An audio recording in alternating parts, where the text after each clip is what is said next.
USS Ozymandias drifted silently through the void, its battle-scarred hull a testament to the horrors lurking in the darkness of deep space.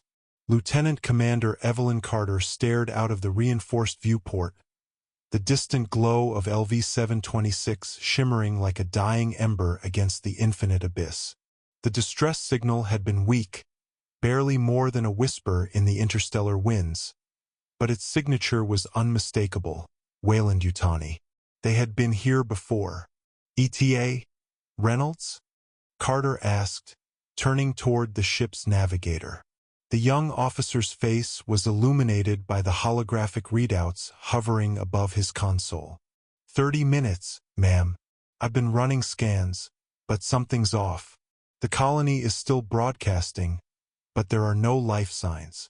At least, none that I can identify. Carter frowned. She had been on missions like this before. Silent colonies, lost transmissions, eerie readings that suggested something other than human life had taken root. She turned to Sergeant Marcus Graves, the grizzled veteran standing at the ready with his squad of colonial marines. Gear up. Full loadout. We don't take chances. Graves nodded, his expression unreadable beneath his scarred visage. You heard the lady move out. The dropship rumbled as it descended through LV-720 SAX's dense atmosphere. The clouds swirled like living things, thick and gray, obscuring the ruins of the colony below. The landing zone was a graveyard. Twisted metal, charred remains, and the unmistakable acid-burned scars of a xenomorph infestation. Carter's boots hit the ground first. The air was thick with the scent of rot and something worse, something primal. Her pulse rifle was steady in her grip as she signaled for the squad to move forward. The colony's main entrance loomed ahead, its steel doors forced open, bent outward as if something had burst free rather than fought to enter. Inside, the darkness was oppressive. The colony's corridors were lined with organic material, the telltale sign of a hive. Carter's HUD flickered as the motion sensors came to life. Small blips, scuttling movements, echoes of something deeper within. She advanced carefully, Graves and his team fanning out behind her. Stay sharp, Graves muttered. We've got movement. The first attack was swift. A lone xenomorph lunged from the shadows, its screech a warning, its claws slashing through the air. A burst of gunfire ripped through the corridor, sending it sprawling in a shower of acidic blood. The metal beneath hissed and bubbled where the corrosive fluid touched, the air thick with the scent of burning steel. But something was wrong. The xenomorph wasn't fighting to kill. It was a distraction. Then they heard it. A deep, guttural rumble. Not the piercing shrieks of the smaller drones, but something much more massive. The ground trembled beneath them, the hive itself seemingly alive with movement. Fall back, Carter shouted, but it was too late. The walls split apart as something emerged, something far larger than any xenomorph they had ever encountered. It was monstrous, its chitinous hide gleaming like obsidian, its elongated skull adorned with jagged ridges. The giant xenomorph roared, its voice a deafening, unnatural screech that reverberated through the ruined colony. Graves unleashed a torrent of gunfire, his smart gun tracking the beast as it moved with terrifying speed. The bullets struck true, but the creature barely flinched. It swiped with a clawed hand the size of a man's torso, sending two Marines flying like ragdolls against the walls. Their screams were cut short as the acidic blood of the fallen xenomorphs seared through their armor. Carter gritted her teeth. Target its joints. Slow it down. Explosions rocked the chamber as grenades detonated against the creature's thick hide. It recoiled but did not fall. Instead, it charged, its tail whipping out with bone-crushing force.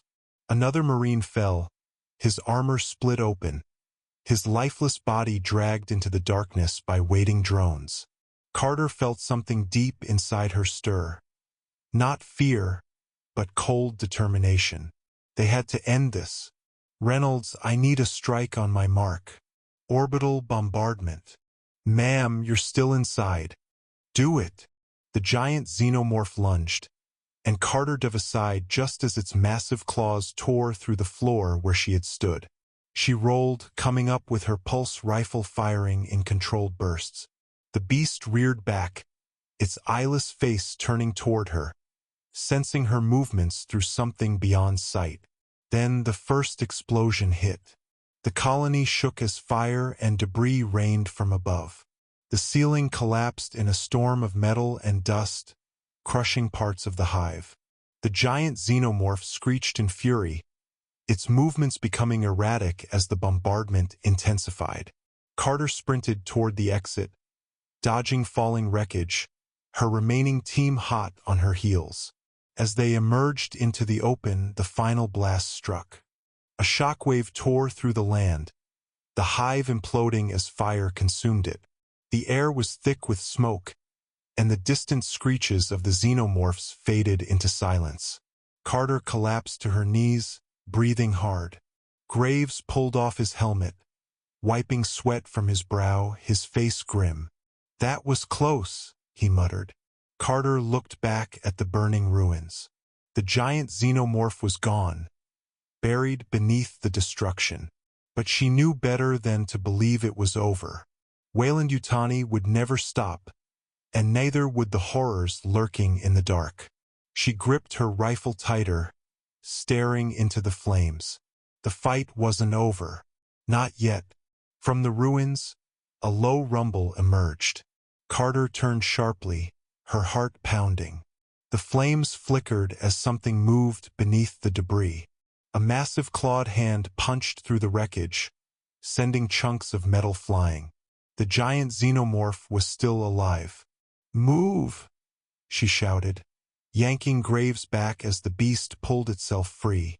Its armor was scorched, parts of its exoskeleton shattered, but it was still standing. It let out a roar that sent tremors through the ground. Carter activated her comm. "Ozymandias, prepare for emergency extraction. We're not done yet." The remaining Marines scrambled as the beast charged again. Carter fired, aiming for its wounded areas, hoping to slow it down. But this creature was relentless. The dropship swooped in, its guns blazing, tearing through the battlefield. The giant xenomorph shrieked, momentarily stunned. Carter and her team sprinted towards the landing zone, barely making it aboard as the ship lifted off. Through the viewport, Carter watched as the monster bellowed its fury. It wasn't defeated. It was only beginning its hunt, and they would have to face it again.